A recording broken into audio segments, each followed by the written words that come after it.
మనోజవం మారుతతుల్యవేగం జితేంద్రియం బుద్ధిమతాం వరిష్టం వాతాత్మజం వానరయూతముఖ్యం ಶ್ರೀರಾಮದೂತಂ ಶಿರಸಾ ನಮಾಮಿ. ಜೈ ಶ್ರೀರಾಮ್. R S Srinivasa. ಹೌದು, ಯಾರೆಲ್ಲ ಕೋಪ ಬಂದಾಗ ತುಂಬ ನೋವು ಅನುಭವಿಸ್ತಾ ಇದ್ದಾಗ ಬ್ರಹ್ಮನಿಗೆ ಹಿಡಿ ಹಿಡಿ ಶಾಪ ಹಾಕ್ತೀವಿ ಅಲ್ವಾ?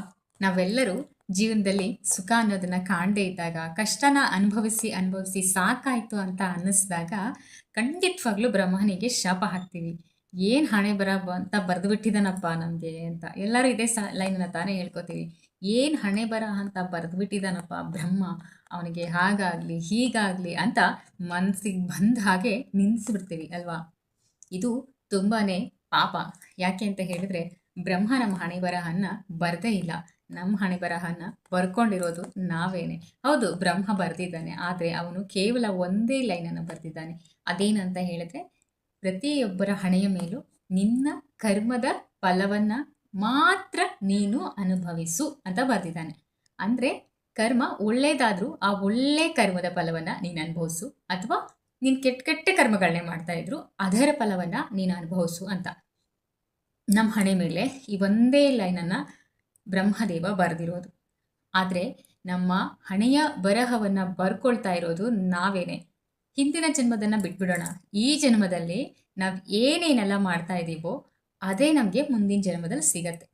ಉದಾಹರಣೆಗೆ, ನಾನು ಈ ಜನ್ಮದಲ್ಲಿ ನನ್ನ ಖುಷಿಗಾಗಿ ಯಾವುದೋ ಆತ್ಮವನ್ನು, ಯಾರನ್ನೋ ನನ್ನ ಸ್ವಂತದವರು ಅಂದ್ಕೊಂಡು ತುಂಬ ನೋವು ಕೊಡ್ತಾ ಇದ್ರೆ, ಅವ್ರ ಇಷ್ಟದ ಹಾಗೆ ಬದುಕೋಗ್ಬಿಡ್ದೆ ತುಂಬ ಹಿಂಸೆ ಕೊಡ್ತಾ ಇದ್ರೆ, ಅದು ನನಗೆ ಅವರು ಮುಂದಿನ ಜನ್ಮದಲ್ಲಿ ಅದೇ ಥರ ಹಿಂಸೆಯನ್ನು ಕೊಡಲಿಕ್ಕೆ ಅಂತ ಹುಟ್ಟಿ ಬರ್ತಾರೆ. ಅವರಿಂದ ನಾನು ಅದನ್ನು ಅನುಭವಿಸ್ತೀನಿ.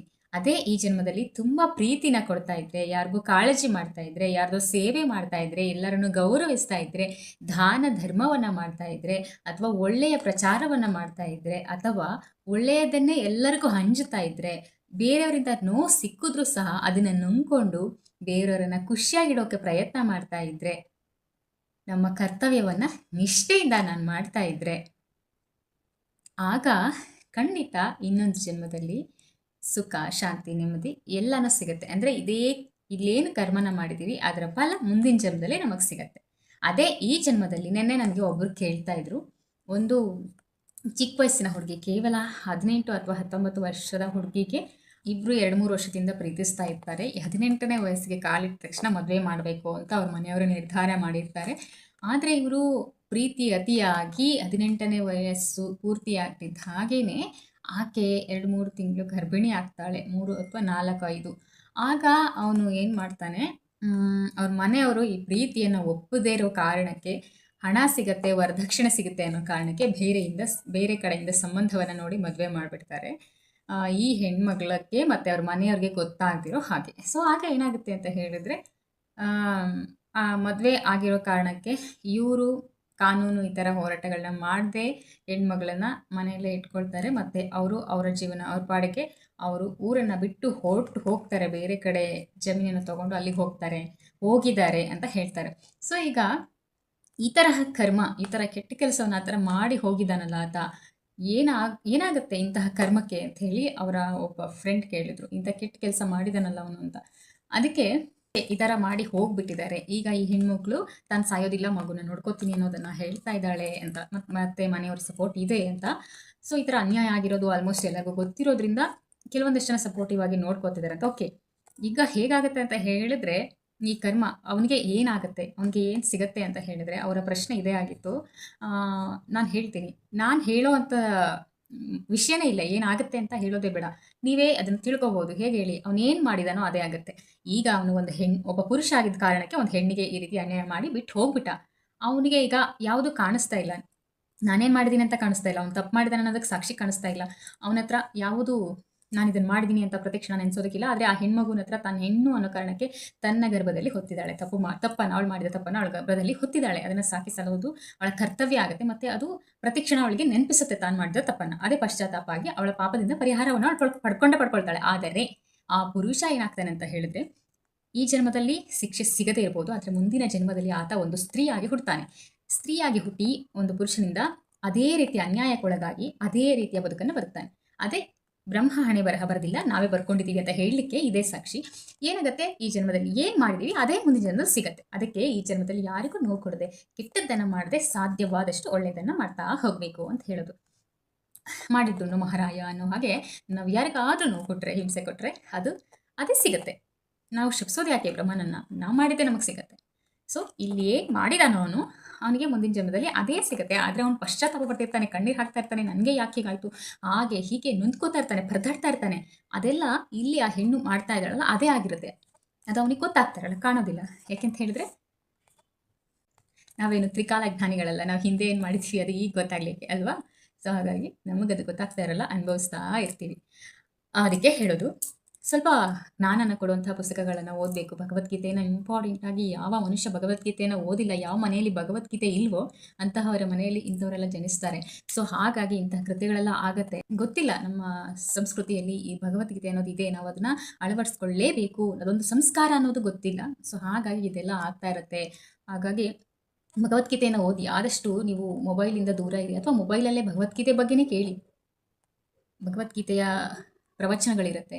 ಎದ್ದ ತಕ್ಷಣ ಭಗವದ್ಗೀತೆಯ ಒಂದು ಶ್ಲೋಕವನ್ನಾದರೂ ಓದಿ, ಅಥವಾ ಇದನ್ನು ಕೊನೆ ಪಕ್ಷ ಫೋನೇ ಯೂಸ್ ಮಾಡ್ತೀರಾ ನೀವು ಅಂದರೆ ಭಗವದ್ಗೀತೆಯನ್ನೇ ಕೇಳಿ ಫೋನ್ನಲ್ಲಿ. ಇದರಿಂದ ನಿಮ್ಮ ಮೈಂಡ್ ಫ್ರೆಶ್ ಆಗುತ್ತೆ. ಅದ್ರ ಬದಲು ನ್ಯೂಸ್ ನೋಡ್ತೀರಾ, ಅದರಿಂದ ಮನಸ್ಸು ಕೆಟ್ಟು ಹೋಗುತ್ತೆ.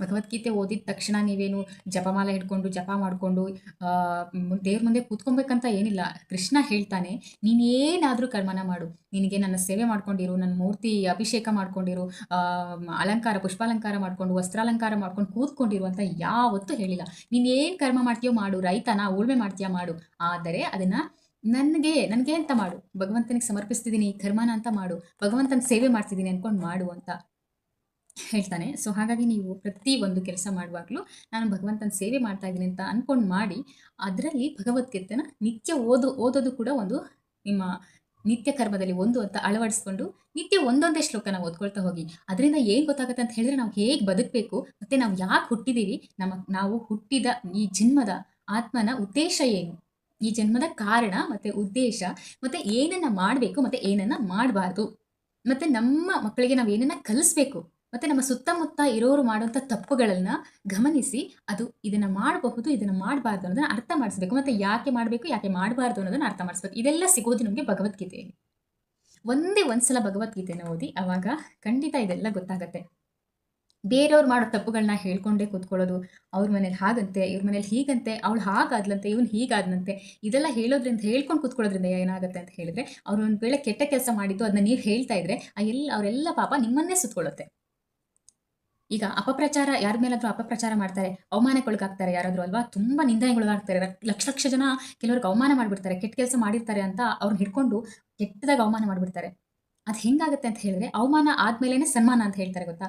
ಅವಮಾನ ಮಾಡುವಾಗ ಅವ್ರನ್ನ ತುಂಬ ನಿಂದನೆ ಮಾಡುತ್ತೆ ಇಡೀ ಜಗತ್ತು. ಆ ನಿಂದನೆಯಿಂದನೇ ಅವ್ರ ಪಾಪನ ತನ್ನ ಕಡೆಗೆ ಸೆಳ್ಕೊಂಡ್ಬಿಡ್ತಾರೆ. ಯಾರೆಲ್ಲ ನಿಂದನೆ ಮಾಡ್ತಾರಲ್ಲ ಅವ್ರ ಕಡೆಗೆ ಅವ್ರು ಮಾಡಿದ ಪಾಪ ಎಲ್ಲ ಬಂದು ಸೇರ್ಕೊಂಡ್ಬಿಡುತ್ತೆ. ಆವಾಗ ಆ ವ್ಯಕ್ತಿ ಫ್ರೆಶ್ ಆಗ್ತಾರೆ. ಸೊ ಅವಾಗ ಅವ್ರಿಗೇನಾಗುತ್ತೆ, ಸನ್ಮಾನ ಆಗುತ್ತೆ ಅನ್ನೋದು ನಿಜ.